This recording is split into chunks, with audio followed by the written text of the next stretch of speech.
This is Corinne. And this is Ayani. And you're listening to Sex, Love, Literature, a pop culture podcast where we take a semi-scholarly look at why and how the sex stuff in media matters. This episode, we continue our annual tradition of checking in about pop culture that has brought us joy and tears in the past and present, and hopefully will continue to do so in the future.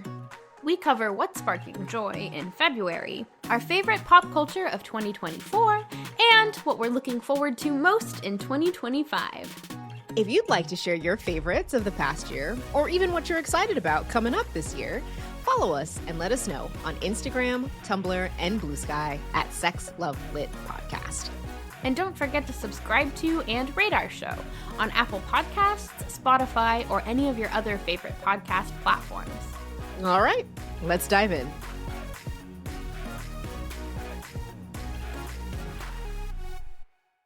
Hello, SLL listeners. Welcome back to another episode of Sex, Love, Literature. As always, we are super excited that you are joining us for our episode today. And I mean, honestly, this is one of my favorite episodes of the year. Yeah, just pretend that we released it in January instead of late February. What? No, hold on.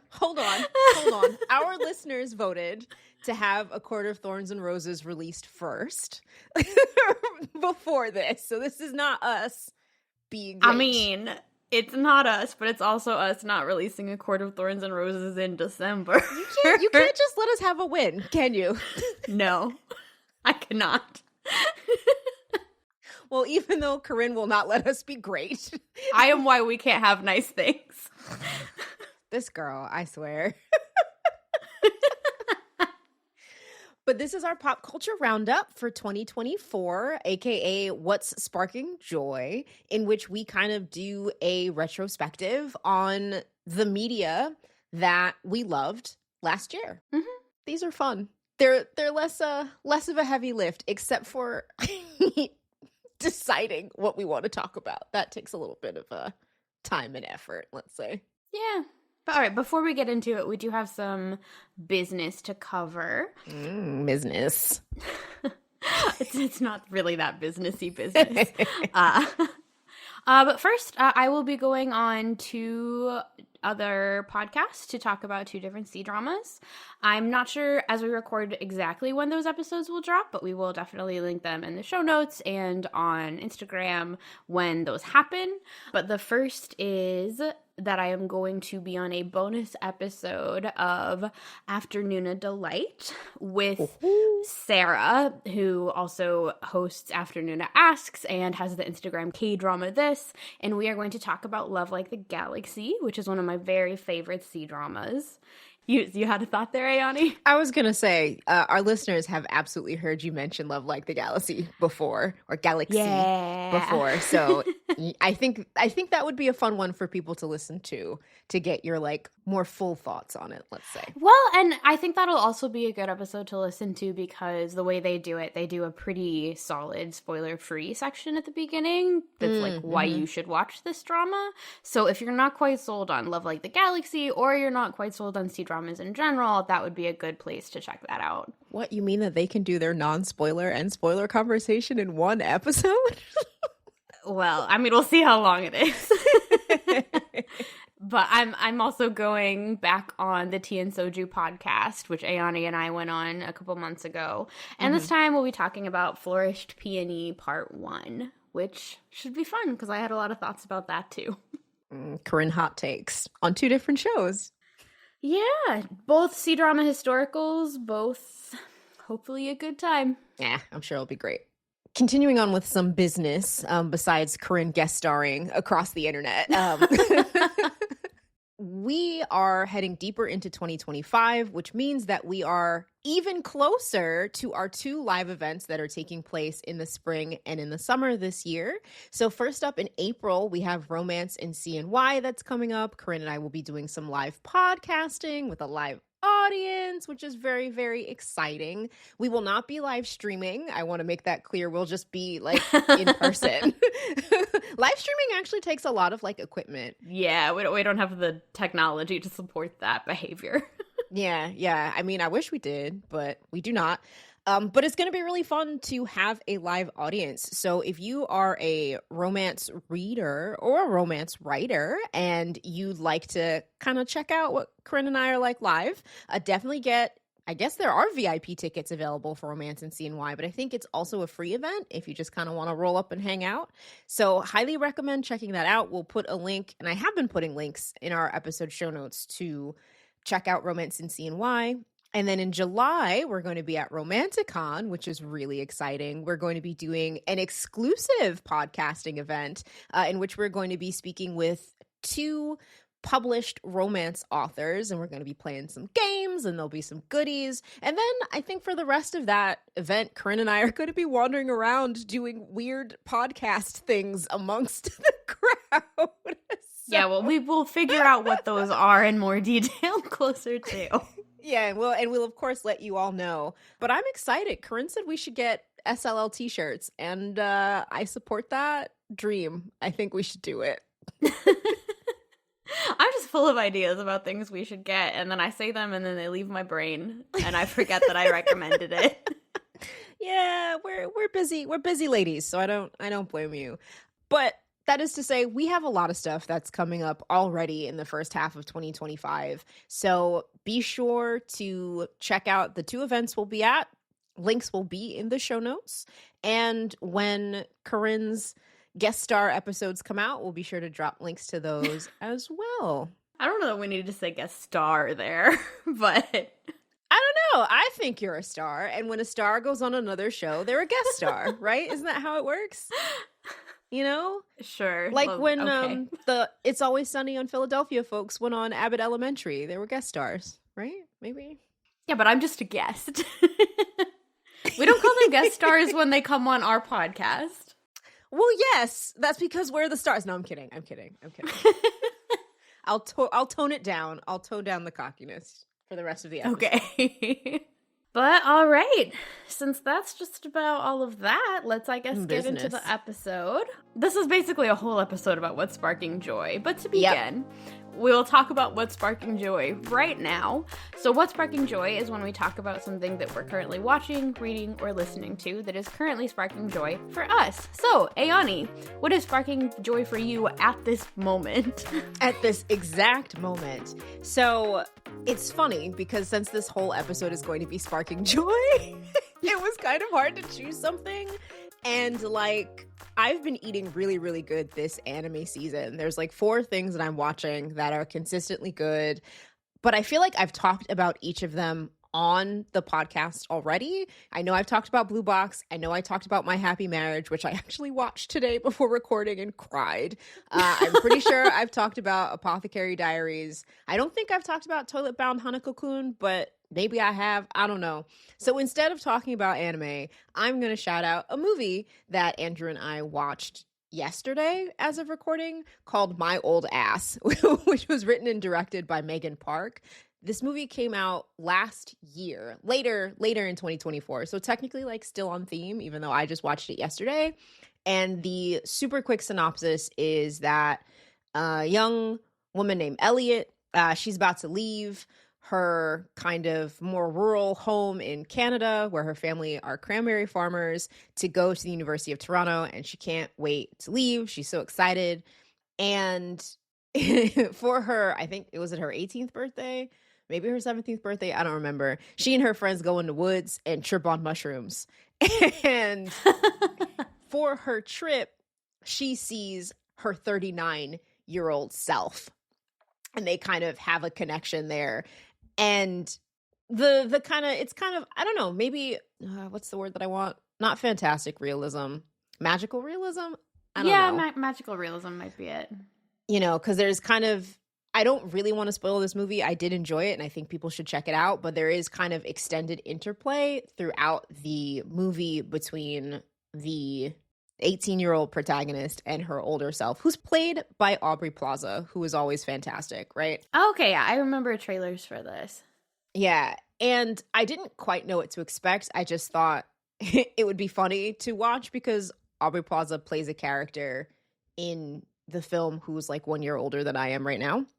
And so I was like, oh, I'd like to talk to my 18-year-old self, see what he was all about. So like I was invested from that end, and then proceeded to cry for a large portion of this movie because it's a really interesting kind of examination on growing up and what it means to look back at your life and what it means to appreciate the people who are around you, but also kind of a celebration of what it means to be young. And like, I did not expect to be weeping on the couch last night. Like I didn't think that was going to be the go, but it was totally worth it. I think it was great. And Andrew and I kind of talked about this after watching the movie, how sometimes with stories, right, it can be easy to nitpick the things that don't work, but sometimes what really matters is what really emotionally and the creators are trying to get at, and if what they were trying to do and what they were trying to say hit the mark. And I think for this film, what Park was trying to say really landed. There were some things that I was like, I don't know if that makes sense, but then I was too busy crying that I didn't think about it. So highly recommend My Old Ass. We watched it on Amazon Prime. It's free. You know, if you are moving away from Amazon, totally understand. I'm sure there are other ways to have access to the film, but definitely worth watching. It's a tight 90 minutes, so it won't take all night. And that's what sparking joy for me, or what sparked joy for me, and tears. I'm sorry. I'm going to be doing that a lot. I'm like, this is joy and tears together. And trauma, you know. And trauma, yep. And youth and the passage of time. Anyhow, Corinne, what is sparking joy for you right now in this exact moment? So before I get into what's sparking joy, I do want to say that I also was crying on the couch last night because I got to the point in Love Like the Galaxy that makes me just like cry. So I love Like the Galaxy, and I have been spending a lot of time rewatching that over the past month, so that has been like very present in my brain. But yeah, I knew this episode was coming, and I was like, I need to watch this when my roommate's not home because like he's gonna think I'm unwell. So yeah, I guess Symbiotic crying on the couch may have happened. That's what friends are for? Question mark. But on another note, recently I've been reading a lot of cozy fantasy, which I've really been enjoying. I think I mentioned Legends and Lattes before as something that was sparking joy, so things in that vein. So a couple that I really liked were The Spellshop by Sarah Beth Durst and Half a Soul by Olivia Atwater, which is the beginning of her Regency Fairy Tales series, but like Faerie, that kind of fairy. Okay. And they've been really nice to just like read for a few days and then like be like, all right, that was a nice, like, the stakes were like just high enough to give me narrative momentum, but not so high that I'm actually stressed out about it, because I was, stressed out about Love Like the Galaxy. So, and also everything. So really quickly, what are they about? Because Half a Soul is an interesting title, and I'm intrigued. Yeah. So Half a Soul is set during a Regency-ish sort of time period, but with fairy also nearby, through various portals. Okay. But a young lady, like aristocratic lady, when she's young, has a fae come and try to take her whole soul, but he only succeeds in taking half of it. So then her eyes become differently colored. Her emotions are kind of muted after that, and she doesn't care quite so much about social graces. There's an interesting reading of it, which I think it's not a stretch to say that Atwater wanted us to read her as being perhaps a little bit autistic or neurodivergent or whatever you want to do it. I will say that it makes me slightly uncomfy to say that, since the reason she's that way is because she's missing half her soul. Yeah. Which is describing it offhand, that sounds uncomfy. I think like reasonably so, but it worked for me in the narrative as a whole. Okay. Like how she resolved that. So that was fun. And then The Spellshop is set in a more imagined fantasy world where there is a librarian or an archivist. Oh yes, don't Different archivist jobs there. Mm-hmm. who works in the Royal Library and looks after the spell books. But there is a violent revolution. Oh. So she has to flee and takes as many books as she can. This is so real. I love it. Continue. Yeah. And then she ends up going back to the island where she grew up before her parents took her to the capital city. And she ends up trying to figure out how to make a living and basically starts like a spell shop. But also doing magic is illegal unless you're like an official, like doing official government business. So she has the cover of having a jam shop. She just makes a lot of jam. So can I say, though, like, does this not sound like every fantasy that someone who's doing, like, a literature PhD has had? Like, yes, I'm just going to run away to the island where I was born and open a spell store with a shop cat. Like, I will say for both of these books, they are also romances. Oh. So, like... They're not, like, spicy romantasy, like, they're not spicy at all, but, like, in the spell shop, on her island hometown, obviously there's a very hot man who lives next door. Of course! I wouldn't have it any other way. I really enjoyed them. They're not gonna, like, knock your socks off, but they're, like, cozy fantasy. They are what they said on the cover, and they worked for me. Awesome. Fantastic. Moving on from joy that is sparked by things that we watched or read, like, within the last week or so, we're going to do a hyper quick roundup of 5 things from 2024 that stood out to us last year. So part of the reason we're doing a quick roundup is that we're going to do a slightly longer deep dive on 2 of our favorite things later in the episode, but there was just, like, so much good shit last year. Musically, television... Oh, shit. I realized I didn't put any music on my list. I was thinking very much about, like, other kinds of narratives. Well. All right, real quick. What's your favorite album from last year? Oh, that's really hard. So super quick, some great albums from last year. Willow's album was fantastic. Beyonce's Cowboy Carter was really, really good. Kaytranada dropped an album that was really good. Hiatus Coyote was my top album from the year. But, like, there was just crazy, crazy good music last year. Anything from you? Yes, I'll give 2 from me that are super basic because I'm pretty basic sometimes. One of them is I listen to a lot of Taylor Swift and the Tortured Poets Department, and I'm also very into Sabrina Carpenter's album Short and Sweet. You're never going to beat the white girl allegations, Corinne. Look! I have to have some things that are not K-dramas and C-dramas, and it's basic white bitch shit, okay? I think there's the title of the episode right there.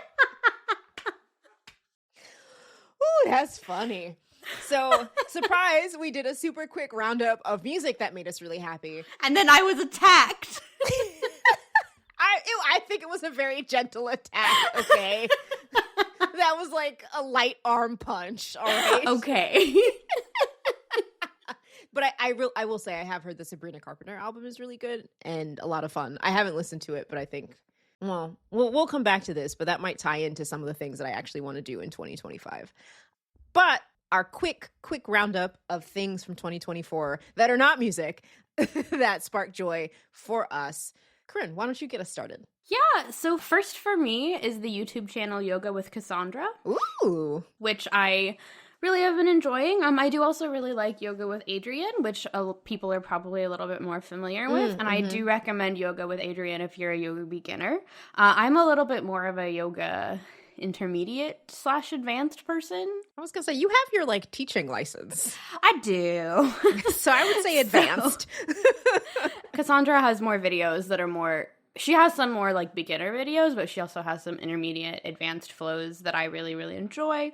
She also has a category of videos that she does that she calls minimal cues, which are really good for experienced yoga practitioners and or teachers, because you have to know what the poses are and adjustments to make to do the poses safely. But if you're at that level, you can just do, like, a solid practice and not have to, like, listen to stuff aimed at people who don't quite know what they're doing. But yeah, so I keep doing yoga here in Atlanta. I have not yet found a studio, but Yoga with Cassandra has helped me fill in that gap. Love. Also love that you're highlighting a YouTube channel. It's really fun. Yeah. All right. What's first for you, Ayani? So the first thing I want to talk about is Chaos, which is on Netflix, which is an Orpheus and Eurydice retelling that I liked a lot, but was also recently canceled. And that's kind of why I want to highlight it right now, because it was one season. I think it was doing some really interesting and daring things. I think the way that they used the gods and were thinking about godhood and immortality is really interesting.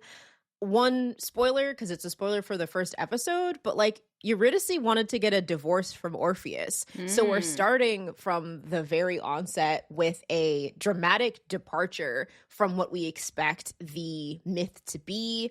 There's some interesting conversations about like womanhood and motherhood and where we go after we die and what happens when we put blind faith into people, but also what happens when we don't trust enough. Like, I think they were doing a lot of super interesting things and it was canceled. So I'm a little grumpy also because it was thinking a lot about people in power who abuse their power. So it seemed like it would be kind of an interesting, interesting story to have and to reflect upon as we move forward into the future. But if you haven't watched it, I highly recommend checking it out. LOL, really quickly, when I saw the title, because it's spelled funny, it's pronounced chaos, but I was like, Chaos? Oh, that sounds really great. Like Taos, New Mexico. Exactly. I was like, what is this place? Chaos. So, yeah. But it's still on Netflix. They haven't taken it off. They still advertise it. So highly recommend checking it out. Back to you, bud. All right. Second for me is a book called Long Live Evil by Sarah Reese Brennan. It's basically about a 19-year-old young woman who has terminal brain cancer. This book is actually a comedy, I would say. But basically, she's been reading some, like, super popular romantasy, fantasy type books with her younger sister. And I don't remember any of these characters' names. I read it and they immediately left my brain. But there are memes about that on the internet. Yeah. Well, they're all, like, also kind of fantasy names for the most part. Oh, okay. So she gets an offer from some sort of magical being to go into the world of this fantasy book. To get, like, the magic plant that could save her life, but it only blooms once a year, so she has to, like, time it right and all of this. So she ends up going into this book as obviously the villain, because that's how that works. And then course. The villain on the eve of when she's supposed to be executed. So she has to figure out how to save her own life, and then try and find this flower. It's a super funny book because it's, like, dealing with a lot of, like, meta fantasy stuff. So, like, the world is completely overwrought. The characters are all absolutely ridiculous. They all have absurd titles. Like, it's ridiculous. Like, the castle that she's living in is, like, on the edge of, like, the pit of doom, basically, that is full of, like, the souls of the dead that are constantly screaming. So, like, like when she first goes into this fantasy world, she's like, "Oh yeah, I need to go. I'll escape out the window." And she's, like, confined for a crime that this character has done. And her guard is like, "Yeah, sure. I mean, like, you'll end up, like, in this crevice and die, but, like, if you want to go out the window, like, that's your prerogative." So it's really funny. I really enjoyed it. It also, I think one of the things that really works about it as a transmigration narrative is that because she has brain cancer, she doesn't actually really remember everything that happens in the first book, which is where she ends up. She just remembers what characters are like in the second book. So she, like, she kind of knows what's supposed to happen, but, like, not really. So she makes a total mess of things. It's delightful. I will also say that in the acknowledgments, the author says that she really liked, like, Extraordinary You, which is a K-drama, Goblin, which is a K-drama, and The Romance of Tiger and Rose, which is a transmigration C-drama. And when I got to that, I was like, oh, I see why I loved this. Those are like, it was like in the bones. Yeah, so. I was gonna say those are some heavy hitters for you. So Yeah, but yeah, the sequel is coming out this year. I'm very excited about it. Highly recommend Long Live Evil. It's a good time. I was gonna say we love an isekai, but it's very funny that when you're thinking about these stories, you go transmigration and I go isekai. I do. in part because there are so many villainous isekais. Like, they're everywhere. It's like, I'm the villainous and now I have to make the evil man fall in love with me. Like, it's a whole thing. It's like a subgenre of the genre. But anyhow, my second thing, speaking of pits of souls, is True Detective Season 4, which I had forgotten I watched last year. Like, it was in my brain. But that, I think it might be my favorite season of True Detective. And I really like Season 1. I watched half of Season 2. I didn't watch Season 3, which I should go back and watch. But Season 4 really, really plays with something I've wanted the series to play with for a long time. And that's taking the supernatural and making it really a part of the story rather than kind of explaining the human ways that we might misinterpret the supernatural. I don't know if that makes sense, but I'm gonna stick with it.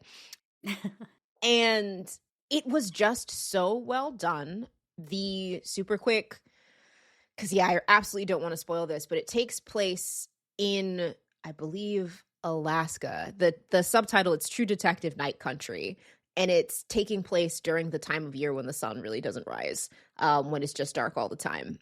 And it follows two women, one of whom is like the police captain of this small town, and the other who used to be a police person, but now like has a different kind of like enforcement job.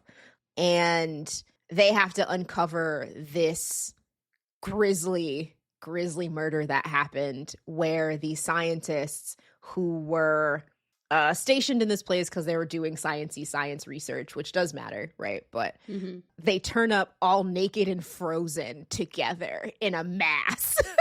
Oh.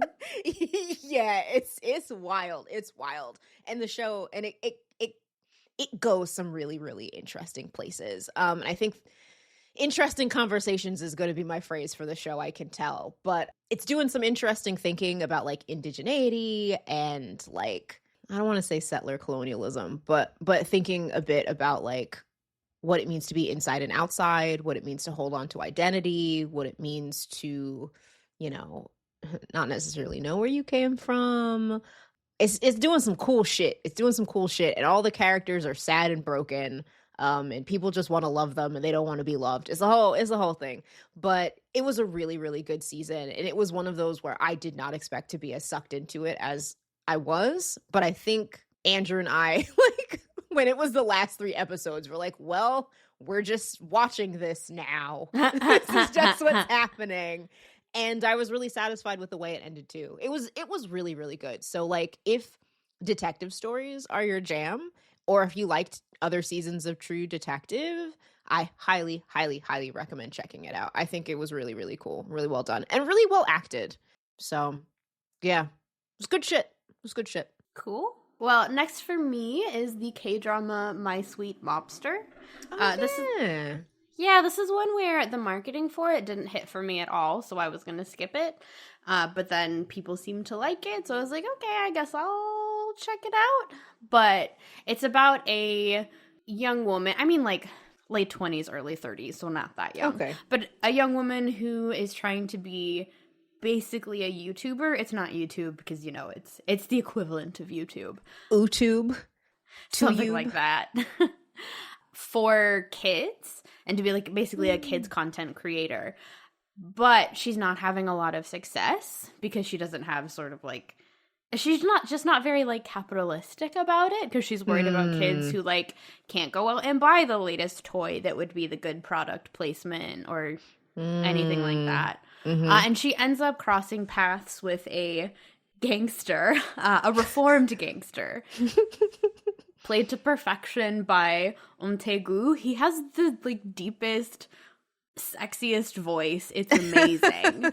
But she crosses paths with him, and he also runs a butcher company basically that also has people who have been in prison, and then so Oh. basically ex-cons. He employs a lot of ex-cons who are pretty ostracized in Korean society, at least as it appears American in the too. drama. Yeah. And don't have a lot of like employment opportunities and stuff like that.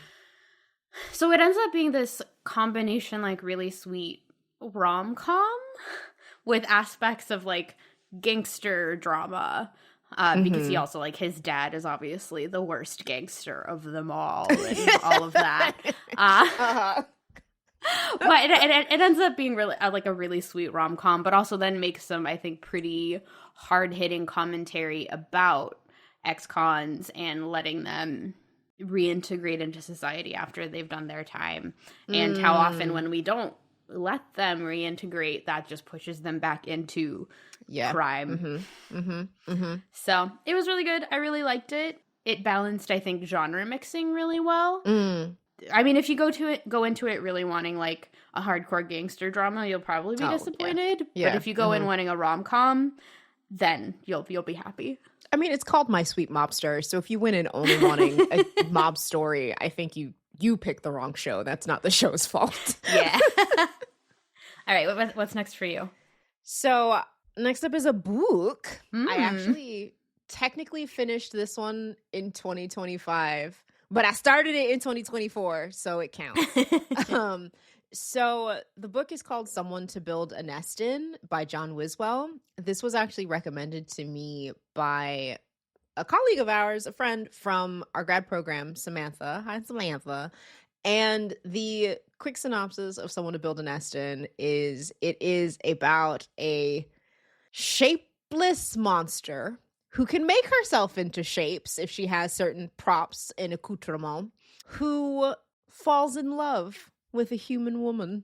And some of the problems for their love is, at first, the woman does not know that this Shishishen is the monster's name, is a monster. And also that, she eats people. So I see how that could put a damper on things. Can kind of get in the way of a budding romance. But it is a super sweet story. I will not say it is cozy because there is people eating, but also it takes some turns later in which we start talking about trauma and the way families treat each other, and a lot of people die. It's not all Shishishin's fault. I don't want to malign Shishishin, but a lot of people die in this book. And it was great. I really enjoyed it. It surprised me with how much I got into it. I will say it starts not slow, but pace-wise slower. And then when it picks up, it picks up. So I was already the prime audience for this, right? A romance story starring a shapeless monster. Sure, I'm down. I'm in. But they lured me in with the monster, and they got me with conversations about family. So I highly recommend Someone to Build a Nest In. It is not a difficult read. It just took me a long time to read. Well, it happens. Yeah. But it was really good. Highly recommend. And the cover art is really fun too. So it stands out. It's like bright red with yellow. I think the text is yellow. So yeah, I liked it. I'm glad I read it. And I'm looking forward to more work by John Wiswell. I'd read more. Great. You're up. Yeah, so next for me is the webtoon As If Love Does Not Exist. I have talked about this on the podcast before. I'm bringing it up now because it has concluded. But it was a consistent read for me on my Sundays throughout the year. It might have been a Monday. I don't remember what day of the week it was, but I read it every week when it came out. And it's a transmigration webtoon. A young woman dies in a car crash, goes back to an earlier age to like basically fuck over everyone who fucked her over. Yeah. But it, I think, was interesting to me in that she doesn't really seem focused on revenge. It's more that she wants to prevent harm. Oh, interesting. That happened to her in her first life because of wrongs that were done to her. So because she has this information sooner, she can do more to prevent future calamity. Okay. But, yeah, it was good. It was honestly probably a little bit paint by the numbers, but I liked the characters. I liked the setup. And I started last year with Perfect Marriage Revenge and Marry My Husband. So I was in the mood for this sort of like time slippy transmigration. You fucked me over in my first life. Now that I am doing it again, I'm not going to let you do that to me a second time kind of story. So it worked pretty well, and it is now concluded. So yeah, read it on Webtoon if you want. Can I just say I'm really proud of us for covering like all of these different styles of storytelling, right? We've got books, we got movies, we got Webtoons. Like, this is good. This is good. Yeah. All right, what's next for you? Well, next, actually, I said movie, and that's what's next, movie. So I'm cheating. I have a 2-for-1. This is going to be my 3 cheers for horny movies section because there were a lot of great horny movies last year. Movies that are thinking about sex in fun ways, but also in thoughtful ways. So the first one I just want to bring up is Poor Things, which was actually the first film I saw in 2024. We did something fun last year where we saw a movie on New Year's Eve and then saw a movie on New Year's Day. And this was our New Year's Day film. And it was really, really good. It's a Frankenstein retelling where the main character, who is played by Emma Stone, I'm forgetting her name though. I want to say it's Bella, but I don't remember if that's correct. I have not seen it. Could not tell you.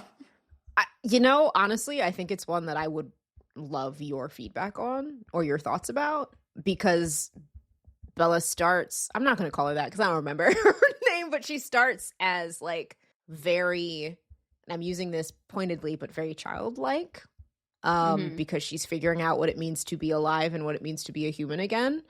And by the end of the story, she's kind of found herself as this new creature and this new entity, but a lot of her journey is based around sex and having sex and her relation to the various men in her life.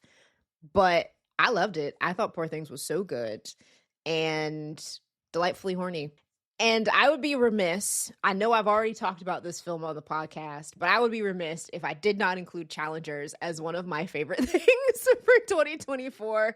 That movie is excellent. I won't dwell on it, but everyone should watch it. It's funny because when I was visiting Corinne in Atlanta, her roommate was watching Challengers, and I was like, it's not weird for me to just sit down now and watch the beginning of this movie, with your roommate. Not strange at all. But Challengers is fantastic. The soundtrack is great. The acting is great. It's one of those where if it's on, I'm going to watch it. So snubbed at the Oscars. Oh, 100% yeah. 100% snubbed. Especially the score. But Zendaya was fantastic in it. I am a Tashi Duncan apologist from here until the end of time. So yeah, glad for the return of horniness to the cinema. So that's my 4th thing. So back to you for your final one of this super quick roundup. Yeah, we've been very quick. Again, I was trying to give it to us. I know. All right. But so my last of the quick round is the Chinese drama Blossom, not to be confused with the 15 other dramas with Blossom in the title. Not Blossoms in Adversity, not In Blossom, not Meet You in the Blossom. Yeah, just Blossom, straight up. But it's another transmigration C-drama. Female lead, male lead. All about transmigration last year. I apparently would like to go back in time to change some things. Apparently so. We haven't even got to my 2 favorite things yet. But it's a historical female lead, male lead meet each other when they're about to die and then die together. And then she wakes up back in time, I think before her inevitably disastrous marriage, and decides to not do that this time. They basically realize before they're about to die that they've both been being poisoned by people, and that also that they've lived their lives in the service of people who don't deserve it. So she goes back and she has what is interesting about this is she has sort of distant knowledge of big moments that happen in time. So, like, she becomes a very successful merchant and stuff like that. But because she wasn't a big player politically, she doesn't really know everything that went on behind the scenes. So when she crosses paths with him and he becomes, like, a big-time general, and he isn't yet when she first meets him in, like, the second go-round, but he was always going to get tied up in big events, but because she becomes associated with him, she also is now, but she kind of knows what will happen, but not really. Something that I think was interesting about this drama is it seems really interested in this question of when love is enough and when it's not to sustain a relationship. Oh, that's interesting. Because the female lead and male lead end up, like, adoring each other, and I really liked their relationship. They're both very smart, and they really complement each other. But there are a couple of other side relationships, like, for example, the female lead's younger sister, who ends up in a relationship and gets married with someone that, like, she really loves, and he really loves her, but... I won't spoil it. Yeah. So that, I just found that really interesting, that, like, even choosing someone isn't enough if you don't also make other choices to prioritize your happiness together rather than your individual happiness. Yeah. So, yeah, Blossom. It was a nice way to close out the C-dramas of 2024. Nice. Was that one of the last ones that you watched? Yeah, I think that's the last one I finished in 2024. There were a couple of others that were near the end of the year. Fangs of Fortune and... Love Game and Eastern Fantasy that I liked. Those were also kind of near the end of the year, but Blossom, I think, was better as a whole for me than either of those. Got it. Okay. Well, funny, the thing that I'm going to talk about actually was a at the end of the year thing for me as well. So for somebody who podcasts, I don't listen to a lot of podcasts. I listen to far more than you. Yeah. But I get caught by things, and every now and again, what'll happen is I'll, like, get back into a narrative podcast and then I'll inhale it. And that's what happened with this. So I already like Old Gods of Appalachia, which is an anthology kind of story. They've been running for a long time now. And I think, as far as I'm concerned, Old Gods is exactly the kind of narrative podcast that I like, right? It feels like the complete package to me, from the voice acting to the music to the writing. Like, I love everything about it. And I listened to the first season with Andrew and then just kind of, like, stopped because I was like, I don't want to listen to any more stories. I'm done. But we started listening to what started as a Patreon exclusive, but is now just kind of open to listen to. And it's called Build Mama a Coffin. And he and I listened to the first episode and I was like, oh, yeah, this is about to go straight into my veins. And we had a long drive from my dad's in North Carolina back up to New Jersey. And I just mainlined Build Mama a Coffin for my ride up. And it's just so good. It's short, quick. It's about a witch who dies or sees her death coming, but also knows that all of the nasty things that exist in the world are going to try to not only get her body, but do bad things to her children, her grown adult children. So she does a little bit of witchy magic so that while she's dead for, like, 2 weeks, she can inhabit her dead body and, like, do stuff. So it's a really interesting multiple perspective story about, like, dead witch mama trying to make sure her, I'm going to call them her idiot children, but not all of them are idiots, but her idiot children don't deal with the darkness and give her body over to the evil forces that are. And it was really good. It was really well done. I liked it a lot. I'm glad I listened to it. And I'm glad it closed out my year. And it also has a really catchy opening song that now I know all the words to. So, all right. So that's my final quick thing for 2024. All right, so that brings us then to our 2 favorite things each from 2024, which we will spend ostensibly more time on than we did the 5 quick things, but we'll see. All right, so Ayani, what was one of your very favorite things of 2024? Oh, so I'm going to start with the second thing I put on my list because the first thing is another cheat in which I talk about 2 things in one. I'm a cheater. You're cheating so much more than me this episode. I'm a cheater, but it'll make sense when I talk about it. So my first favorite thing of 2024 is also, again, another thing from the end of the year, but Nosferatu 2024, because there is, of course, older Nosferatus.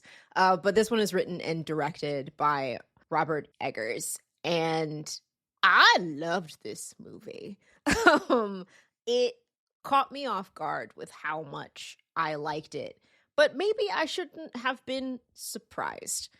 So Nosferatu is, of course, a vampire story, a retelling of the older version of Nosferatu, which in turn was kind of also a Dracula retelling.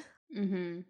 But it takes place in, I think that was the 1800s, and it's all about the Harker family and their dealings with the ancient evil that is Nosferatu, the Hutter family, excuse me. So the 2 main characters, right, are Ellen Hutter, who's played by Lily Rose Depp, and Thomas Hutter, who's played by Nicholas Hoult, who I know is a Corinne fan favorite. Yes. And they are 2 married people. Ellen, since she was little, has had what people call fits. But what it turns out these fits is that she was visited by Nosferatu, who's played by Bill Skarsgård. She was visited by Nosferatu as a young woman, and he, I don't know, did some nasty things to her. I kind of want to say he defiled her, right? Because she is I don't want to say the bride of Nosferatu. That sounds very Bride of Frankenstein. But what the story pretty much builds up is that she has this connection to the darkness. She has this darkness in her spirit that is not negative. It's not oh, you are evil, you are bad, but more that she has access to this other side of existence and this other side of life that most people don't.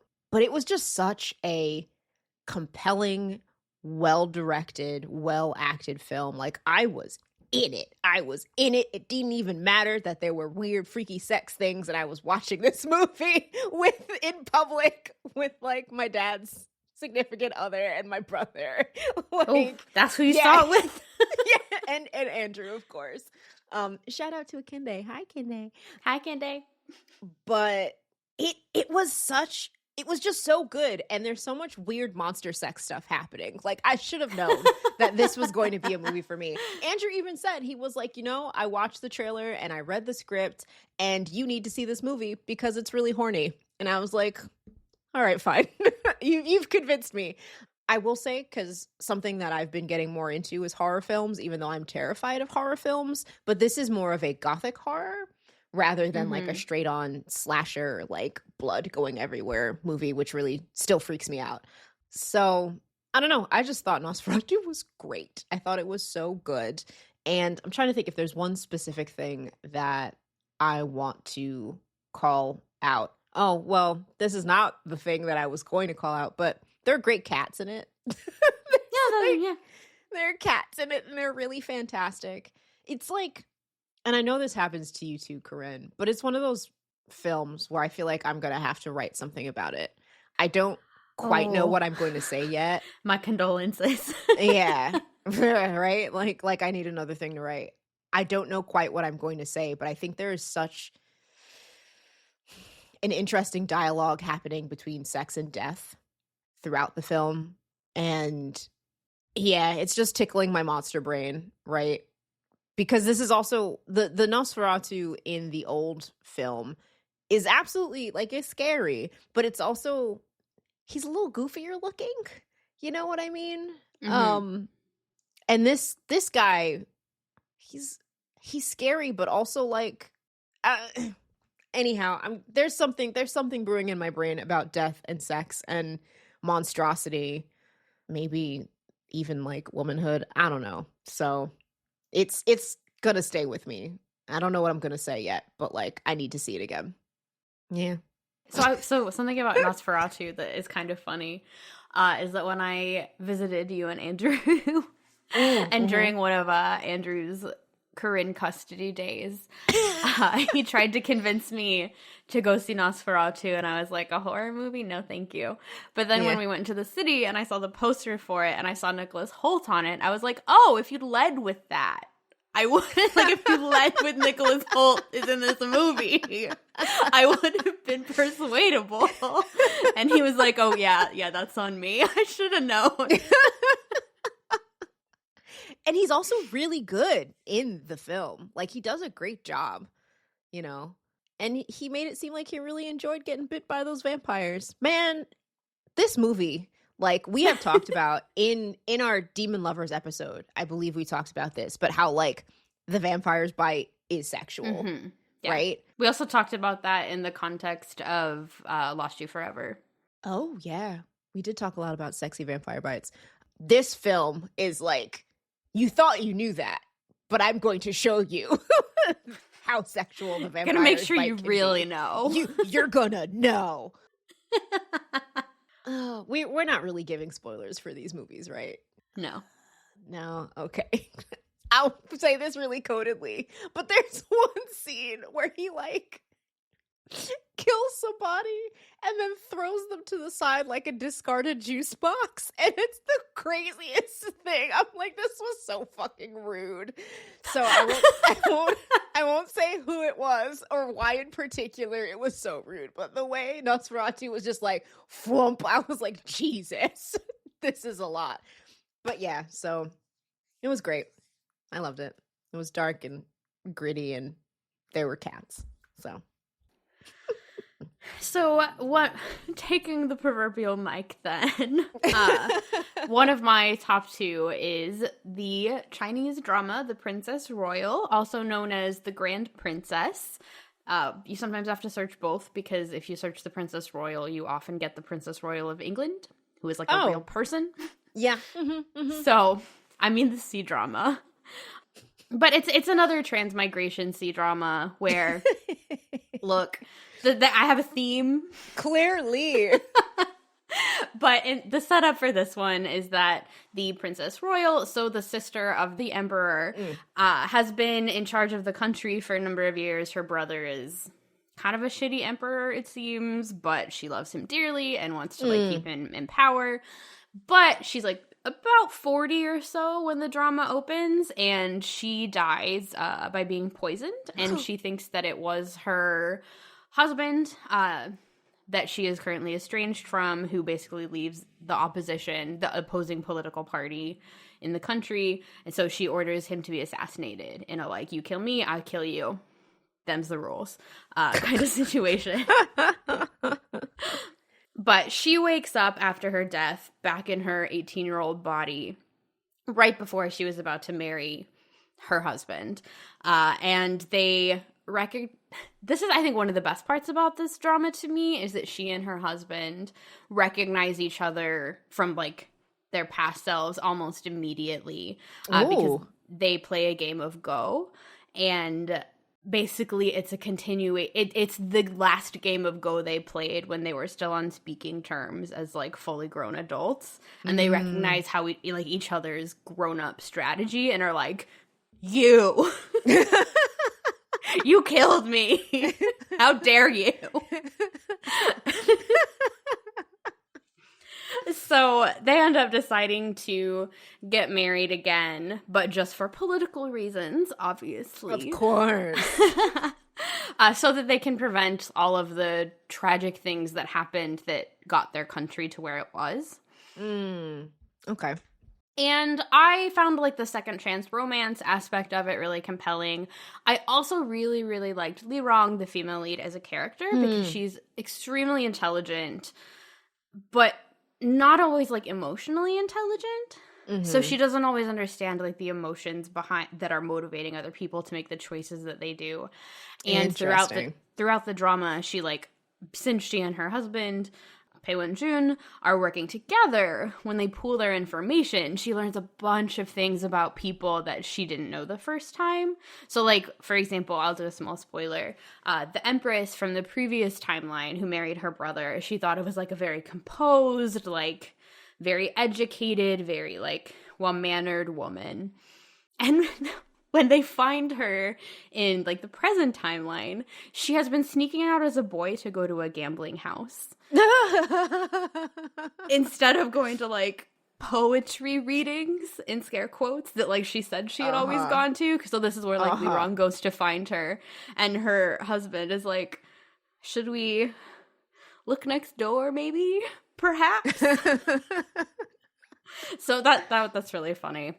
And another reason that this one really hit for me over maybe some of the other transmigration dramas is that a lot of Li Rong's development has to do with deciding to trust people that she learns actively betrayed her in her previous life. Oh, that's interesting. So deciding that these relationships that she has been building are solid and she can trust now when she trusted them in her last life but was wrong to. Yeah. Oh, wow. Okay. I can see why this speaks to you in a certain way. Yeah, so it was really good. I really liked it. I will say the second male lead is kind of a wet blanket. Womp. Does not have like the best actor, and they give him a little too much screen time in like the third act that apparently he didn't have in the web novel version. So like that is like a little bit of an asterisk for it. I think if like either they needed to not give him so much time or they needed to cast a better actor. Damn. But everything else I really, really liked in this drama. Mm-hmm. Yeah, so that is The Princess Royal, and I watched it on, I believe, Viki. Okay. Well, let's continue with talking about international television, shall we? Or international media. So it's my cheat for my second item of my favorite things for 2024. And this is going to be my 3 cheers for tear-jerking animation. So all right, go for it. I cried a lot last year, largely in part of things that I watched. And 2 of the ones that really rose to the surface, like mini shout out to The Wild Robot, which was fantastic. But I really wanted to highlight Look Back, which is an anime film that got a release in 2024 here in the US that was directed by Kyotaka Oshiyama and based on a manga by Tatsuki Fujimoto, who is the mangaka for Chainsaw Man. And then the second one that I want to highlight is Flow, which is directed by Gins Zilbabudis from, where did Flow come from? Latvia. Flow is Latvian. Oh. Yeah. And another one that I don't know if it debuted before 2024, but 2024 was when it had its release in English American theaters. Mm-hmm. And both of these films made me cry so hard, but for completely different, for friendship reasons and for coming together reasons, but in completely different ways. So stealing the synopses for both of these from IMDb, but for Look Back, the overly confident Fujino and the shut-in Kyomoto couldn't be more different, but a love of drawing manga brings these 2 small-town girls together. So really what this story is about a love for creation, about why we create, about what it means to create with somebody, right? What it means to have that buddy that maybe you have a project that you work on that brings you 2 together so that you can bond over this thing that you're working on. And it means so much to both of you to work on this thing together. That's not something I've ever experienced in life before. And the way that they come together, but then also break apart. And I don't want to spoil what happens in this story, but it takes a turn. Oh God, it takes a turn. And then I'm fucking weeping for the rest of the film. And we've been talking a lot about transmigration. There is a really interesting moment in this story where one of the characters imagines what would have happened if they hadn't become friends and if their lives had gone in a completely different way. And girl, when I tell you, it fucking broke me all over again. Like, this movie is just so well done and is just such an excellent expression of the love we have for our friends and the people in our lives, but also the way that the things that we love can drive us apart. And on top of that is just a love letter to the creative process, to making art and the way that art speaks to and inspires us. And I'm not going to get on a soapbox about art creation, but I think a film that is both beautifully done is animated, right? So we're thinking a lot about the process of animation and creation in the making of the film, and then is thinking about art in kind of the cultural moment that we're in. It was just like chef's kiss. It was so beautiful. And I think is now available for streaming if you feel like crying on your couch like Corinne and I have been recently. Excellent, excellent, excellent. Look Back is so good. And really quickly on Flo, the description from IMDb: Cat is a solitary animal, but as its home is devastated by a great flood, he finds refuge on a boat populated by various species and will have to team up with them despite their differences. And these animals had me crying. It was so, so good. It is a film with no words, right? The animals speak, right? But it's not like they're talking in English or Latvian. Is that the language of Latvia? Yep. Yeah, I think so. Yeah. They're meowing, they're squeaking, they're squawking, they're grunting. And they are, in a sense, anthropomorphized, right? So that we can understand their motivations and things like that. But in a lot of ways, they're just behaving like the species of animal that they are. And this film is so fucking compelling. Like, there's a reason it's up for an Oscar this year for Best Animated Film. It just another one that's thinking on friendship and what it means to be community. I think I am in a space where I am particularly being touched by things that think about community and think about how we come together, even if one of us is a cat and one of us is a lemur and one of us is an old stinky capybara. So it just does such a good job of creating these characters and bringing them together. And it's gorgeous. It's just a beautiful film. And it's a world that is beautiful to explore. And then there are just some sad shit happens. And it's just like, well, that sad shit happened and now you have to deal with it. And I'm just like, I don't know if I can, actually. Yeah, it was one of those that I was like open mouth crying and trying not to make noise in the theater while sobbing. I don't know if I succeeded, actually. I mean, I'm sure you weren't alone. I don't think so. But I'm not a quiet crier. But yeah, Flo was just it was so good. And speaking of Samantha, who we mentioned earlier in the episode, I told her she had to watch it.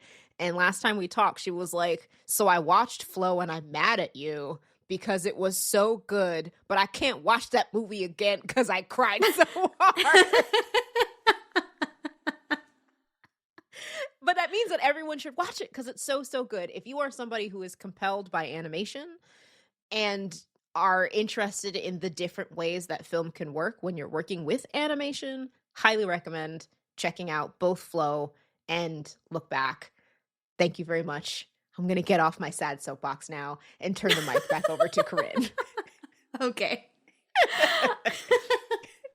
So to close out my favorite things of 2024, I'm going to mention a K-drama that I think I've mentioned on the podcast before, but I have, but it wasn't finished yet when I talked about it. So that is the drama Lovely Runner, starring Kim Hye-yoon as Im-sol and Byung-woo Suk as Ru Sun-jae. I'm sorry, please continue. I loved this drama.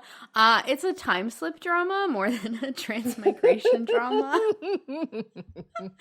But basically the setup is that Im-sol, who is an adult in her 30s, but is also an extreme fan of the K-pop group Eclipse, finds that Sunjae, the lead singer and her favorite member of the group, has died. So she somehow magically, we don't have to look too hard at how, goes back in time to when she was in high school. Power of love. And learns that they went to schools next to each other and that he was actually her neighbor. So she goes back in time absolutely determined to save his life. And she goes back in time like as herself, but it's like present Imsol in past Imsol's body. So she's like a grown woman as like this teenager who's like sometimes looking at what other teenagers do and is like, that's really dumb. Why are you doing that? You should stop. But she's an incredibly exuberant character. She's so over the top and so absolutely determined to save Sunjae's life. I really like this drama. I'm not alone in really liking this drama. I think one of the things I really liked about it is how determined both Imsol and Sunjae were to save each other, which I think was really effective. I know there was some like discourse online about how Sunjae loved Imsol more and was more willing to sacrifice himself, and like, nah, that's incorrect. I'm sorry, that's wrong. Like, she says fight her. Shit, like, Imsol is going back in time over and over again to, like, save this man. But I really, really liked it. And another thing I really liked about it is that Kim Hye-yoon also played Undano in Extraordinary You, which is another one of my favorite dramas and another one of my favorite characters. SLO classic there. Yeah, and Imsol shares a lot of characteristics with Undano. So seeing her play a similar character again, for me, was really sort of nostalgic and really effective. I know that this drama also made Byeon Woo-seok's like profile absolutely like go through the roof because he's been working for a few years and he was a model before he became an actor. But like this drama is what put him over the top. It's interestingly a drama that took a while to be made because people didn't want to be in it because the original setup is that the K-pop idol that he plays appears to have died by suicide. And there was and it does sound, honestly, I wasn't originally going to check out the drama because I was like, that sounds weird and kind of icky maybe for a fan to go back and save her idol, but then it also to be a love story. Like, I don't know, that's kind of gross. But the way it actually works out, I think, smoothed out some of the kinks that would have made it land not as well. Yeah, so Lovely Runner, fabulous drama. I super enjoyed it. I was so into it the whole time it was airing. You were. I feel like you're still really into it, though. I am, but I'm not, like, in it the way I was when it was airing. Yeah, that's totally fair. But yeah, so Lovely Runner. Oh, I also do want to mention, like I did last year, I made lists on Tumblr with all of the K-dramas and CDramas that I watched with a little bit about what they're about and what I thought of each one. And we have linked to those on the SLL Tumblr, but we will also link to those posts in the show notes. So it's funny. I feel like we took the same amount of time to do our deep dive on our favorite ones that we did on the quick ones. We just have so much to say. We do. We can never be succinct. But I do like the fact that we kind of have ones that we raise up as like, if you're going to take any recommendations from us from this episode, these are the things. These are the things that you really check out. If you want like peak Ayani and peak Corinne media, this is it. Yeah. Yeah. So actually, speaking of peak Corinne and peak Ayani, what are some things we're looking forward to in 2025, right? I know we've technically started, and I know there are already things that we're watching and reading, but we still have a long time to go this year. So what's one thing that you're looking forward to that should be debuting? One thing that I'm looking forward to is the book Back After This by Linda Holmes. Ooh. Linda Holmes is an NPR pop culture reporter. She co-hosts the podcast Pop Culture Happy Hour. And I've also really liked her past books. Evie Drake Starts Over and Flying Solo, so I'd recommend those. But back after this, I don't know the details, but it'll, I think, also be a romance and is about a podcaster. So yeah, I really like Linda Holmes's work. It tends to be very cozy but thoughtful. So I recommend her past books and am hopeful about the next one. What about you, Ayani? What are you looking forward to? So the first thing that I'm super looking forward to this year is the anime adaptation of Witch Hat Atelier. I am so into this manga. It is so good. And I have talked about it on the podcast before. It's one that I teach every year. And it's just so good. It's gorgeous. The art is stunning. Fantastic. Beautiful. Chef's kiss. And also, I love seeing how adaptations work when you move from one medium to another. So I'm really curious how they are going to translate the delicate line work of Witch Hat, the character movement. We're going to have voices, right? So they're going to not sound like they sounded in my head. So I'm just really curious and really looking forward to this adaptation. And I hope the opening theme song is good because I want some more good openings. So that's the first one for me. And the second one for me, speaking about adaptations, is the third season of Wheel of Time, which will be premiering on Amazon Prime starting on March 13th. I have a complicated relationship with Wheel of Time. Do tell. It's a big, long, epic fantasy series that I have been reading since high school. Like, I read it since high school till, like, the last book. And these books there's, like, 15 of them. They're damn near 1,000 pages each. Jesus. So many pages. I haven't read the last 3, I think, multiple times, but I think I have read the rest of the series multiple times. So you're a fan. It's fair to say? I was a fan. Oh, okay. I was a fan in my youth. And I have fond memories of it, but there are, I think, a lot of significant issues with the books, particularly when it comes to how Robert Jordan started the series, wrote most of it. He passed away before he could finish it, so Brandon Sanderson finished it. Oh, okay. And I have some, points over George R.R. Martin for actually, getting it done.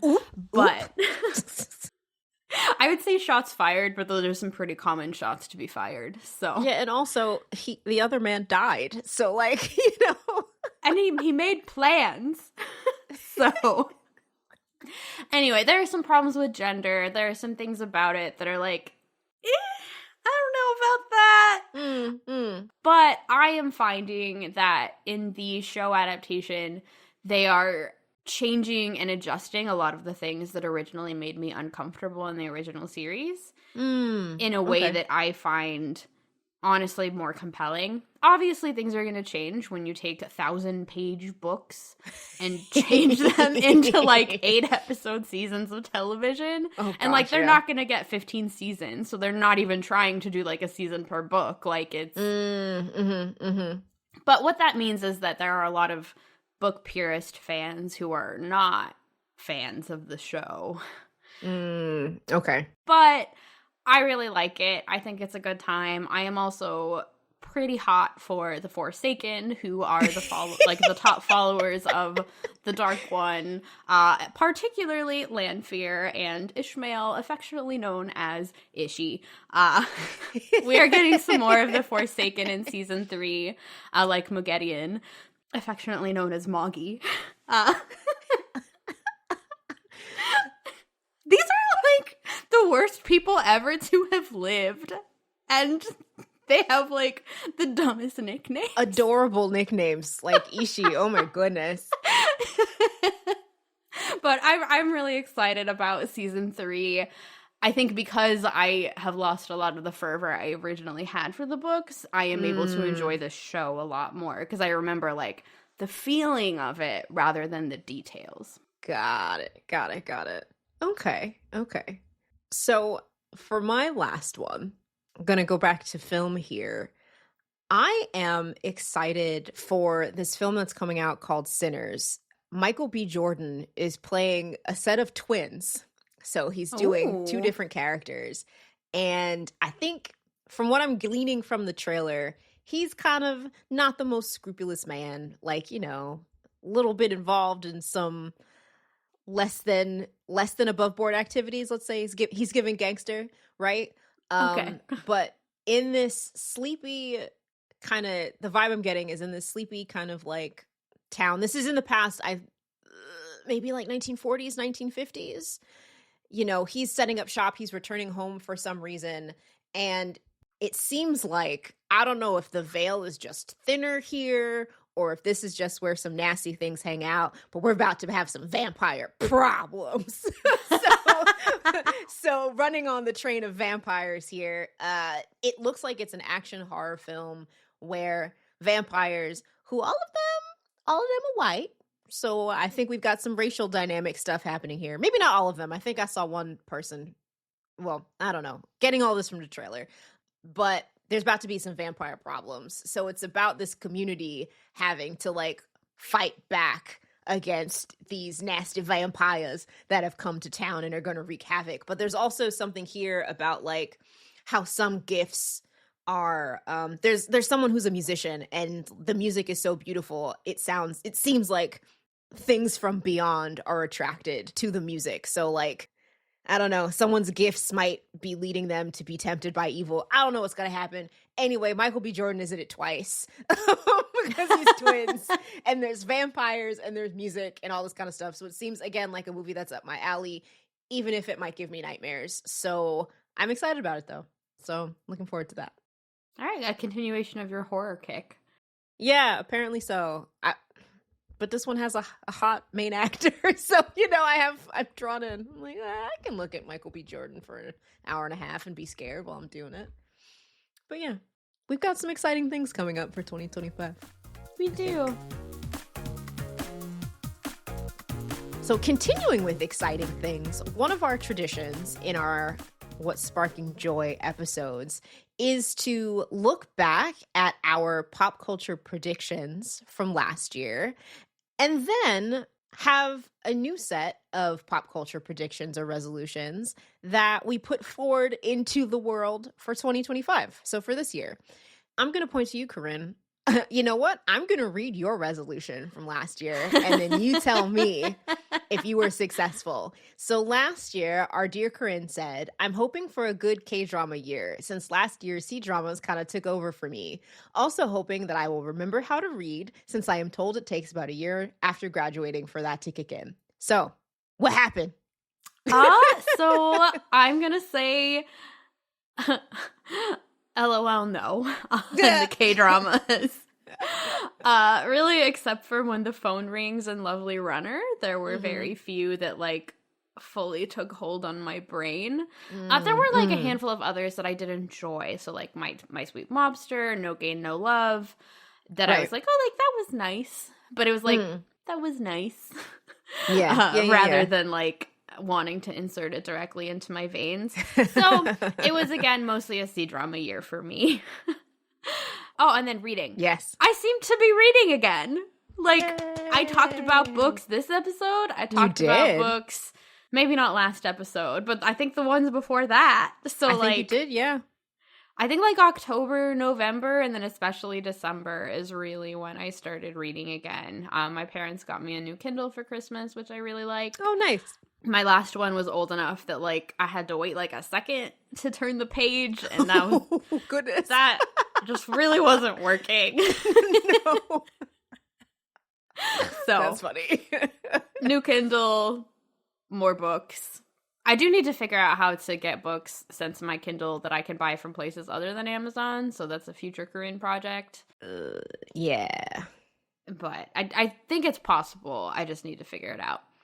But all right, so I am now going to put Ayani on the spot. Last year, she said, I'm tracking all the media I intake this year, and I feel like I'm going to be surprised at the end at which categories are the biggest. Webtoons is already massive, LOL. So I did track all the media that I watched last year. Watched and read, not music, because there's too much of that. And honestly, I wasn't that surprised by the list. I feel like TV and animation were going to come out pretty far ahead. I am really going to think about how I'm tracking Webtoon this year, because it, like, when things go on hiatus, like, am I only tracking things that I finish? Am I tracking, like, things that I'm consistently reading? So it's kind of an odd category, and I'm not quite sure what to do, because a lot of them are going to continue. But the thing that did surprise me is that when I look back over the movies that I had watched last year, most of them I've watched with Andrew, which leads me to realize that I don't really have a movie watching practice on my own, which was kind of surprising. Like, I watch a lot of TV on my own. I'll read things on my own, right? I'll read comics on my own, etc. But, like, when it comes to movies, that's something that I guess I kind of view as, like, a tandem or a group activity. So that was, I think, the most interesting thing I would coming say out of watching media. Andrew also is very on top of film and movies. Yeah. So you almost don't need a practice of your own to watch them, because Andrew is so on top of it. Yeah. And he's like, I want to go to the movies. And I'm like, sure. So, yeah, I think that's a good point. Thank you for the validation, Corinne. I appreciate it. Yeah, I mean, I don't see movies at all. The movies that I've seen this year is because my roommate is like, hey, can I put this on? And I'm like, sure. And then sometimes I watch it, and sometimes it gets too much into body horror, so I leave the room. So body horror is a lot, yeah. That's my movie watching practice. Well, speaking of you, what is your pop culture resolution for this year? Building on remembering how to read, I would like to keep doing that. I'm especially going to try and read more fantasy because I have not really read a lot of recent fantasy for probably the last like half a decade since I really needed to like buckle down and focus on what I was writing about. So yeah, so I'm a little bit behind on the latest fantasy, so I'm going to try and read more of that. I think I'm also going to add to this, so I should write this on here so that we have it next year. Yeah. But I want to, I think, also keep better written track of books that I'm reading because I have good lists for my K-dramas and C-dramas that I watch. Yeah. But since that's been almost all the media that I've consumed for the past 5 years. Again, like that half a decade, that has been all my media. So now that I'm reading again, I want to keep track of the books that I'm reading and especially focus on recent fantasy. No, that's great. And interestingly, my resolution for this year is kind of similar. In looking over my media list for last year, I realized that there's so much that like I'm keeping up with. Right? It's a lot of current movies, a lot of current TV, a lot of things that are coming out that I am then watching. So I think this year I would like to do a little bit more backtracking and watch and read things that I've missed, right? Read books that have come out within the last 10 years that people are like, this is fantastic, but I just never got around to it. So like, for example, I watched Waiting to Exhale, which is a classic Black cinema film, but I'd just never seen it. And now I have, and I feel better for having watched it, right? So I think that's kind of something that I want to do is kind of go digging in the crates because we do, I don't know, there's so much media that is constantly coming out that I feel like sometimes older things get lost in the shuffle. So that's something I think I want to do. And adding on to that, and maybe this will help you with wanting to keep reading, we've started a Framily book club. And I say Framily because it's me, my brother, Andrew, and Corinne. Yep, because I was also there when they decided to do it. But we had our first meeting a couple days ago, and it was really nice. Just yesterday. Girl, too much life is happening. Oh my God. That was less than 24 hours You're ago. right. It was yesterday. Jeez, crow. Well, it won't be yesterday by the time of people listening to this episode, but yes, yesterday as of recording. And it was really nice just to like vibe about a book for a little bit. And in a sense, like, you know, Corinne and I read a lot for our profession, let's say. So just being able to be like, this book was nice. Let's talk about why it's nice. It was also, I think, a different way of talking about a book to be like, oh, like this is how it made me feel. Yeah. Because, like, in class, if my students are like, this is how it made me feel, I'm like, that's nice. Now let's talk about why and how it did that. And it was nice to be like, I felt a way about it, and I can end the thought there. Yep. Should we say what book we read? Yeah, I was gonna say we should say what book it was. So, oh my god, my brain was like, Last Night at the Telegraph Club. That is not the book that we read. Not at all. We read This Is How You Lose the Time War by Amal El-Motar and Max Gladstone, which is one of Andrew's favorite novels. One that I had listened to the audiobook and was brand new for Corinne and Akende. But I don't know. I think it was a really nice first choice. It wasn't too long. We all kind of vibed with it. And now we have to decide what our second book is going to be. We do. We'll see if we follow through on suggestions that we're actually going to follow. We'll see. I have faith in this year's predictions. I think we've got this. I hope so. Let's see. I don't feel like we set the bar too high, so we set reasonable goals. Yeah, that's fair. This is better than that year that was like, I have no goals for you, Corinne. When you were like, I'm just existing. I didn't just say I had no goals. I said I was going to graduate. Oh, okay. I had no other goals besides graduating. Fair. Graduating was hard, okay? Yeah, no, major goal. No shade from me. But with that outburst, that wraps up our look back at 2024 and our look forward to things that are going to hopefully bring us joy in 2025. Honestly, I really do love recording these episodes because it's really nice to think about the ways that media has, like, touched our hearts and our minds over the last year, and been like a consistent bright spot during times that are tumultuous. Tumultuous is a good word. And also we're people that study this stuff, so sometimes it's nice to step out of that box of study and just be like, you know what, this was great, it brought me joy, and that's all I need to do. Maybe it made me cry a lot. I feel like there were a lot of things on this list that were about tears. But this was great. I'm glad we did this. So we started with some business. Or started the episode with some business. And we're also going to close out the episode with some business. Because if you listen this far, we'd like to think that you are a person who maybe is a little invested in SLL and what we're doing here. Or just had like an hour and a half workout and had the episode on while you did that. You know what? I'm going to say that they're invested too. You're in it now. Don't hit stop. you got to follow all the way through. Corinne and I are planning to launch a short kind of SLL mini survey because we are trying to kind of take a toll of what SLL related activities might be valuable for us to do going forward. So one of the things we are thinking about is maybe starting a small Patreon account. We do have a Ko-fi account, but I think based on our conversation, people think of Ko-fi and Patreon as two different things. And I will throw a link to the Ko-fi in our show notes. But something we're thinking about is whether it would be valuable to start a Patreon, even if it's just something small, if that's something people are interested in. Yeah, since we don't have any ads, we do fully fund the podcast ourselves. So yeah. And we don't want to add ads, but yeah, rather not. But, having a website, hosting platform, recording platform, equipment, travel, all that kind of stuff adds up. So we're trying to think of ways that if people would be interested in supporting us, that they can. But we also want to do that in a way that works for our listeners, But also, speaking of reaching our listeners, social media is going through some changes. Can I put it that way? That's a very mild way to put it. Yeah. We've had a love-hate relationship with Instagram for many years.